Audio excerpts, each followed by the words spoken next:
zingda sari kan than pon zandar som le chan ve som pakhate kan thleng khatianga min zui tu te in chen na in te ka hmuwa ka pui thei ni se pui cha kom tak tak kan ni chung ka thlom te te mi har sa tak tak kan ni kan unit huai tu te nge nge po tho kho makal ve chok chok kan ni chu ti chung chuan tu ma hian kalaka cheng khat po in be sei lawa tun thlenga min la dil lawa wangin lom thu ka hril du chewani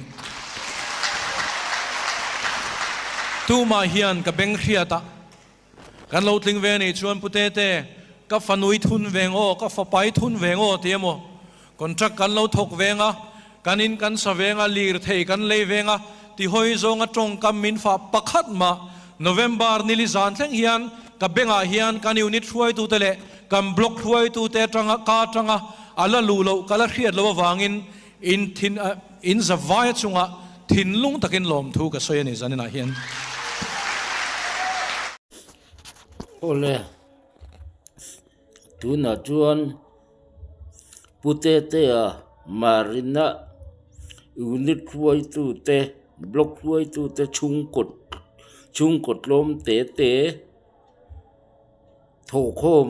chopakal ver tok ten ni chu ti chung po chuan kalaka cheng khat te pom be sei lo awangin lom thu ka khila chau atia unit huai tu ve meu block huai tu ve meu chuan be sei an nei don an til don chung in khom ani awanga soi moya in clip moi vak hi tum turan lo party kan chan le party kan pe than tu dik tak le thiang lim taka azar kan zowa alok na chete kan tel ve khan ni ma che tam takin kan du luat tu ka hian party a kan lung oi lo a kan lom lo a party kan ti chop thin ani hei hi chu ka oi lo hul hual ani chu wang chuan khir tu mi puitem video ngun takin thirila comment cha kan ngai dan te kan mu dan te kan soi don ania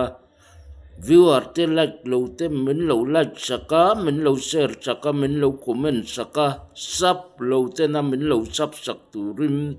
kan som chewin kan ngen bok chew ani in chawa in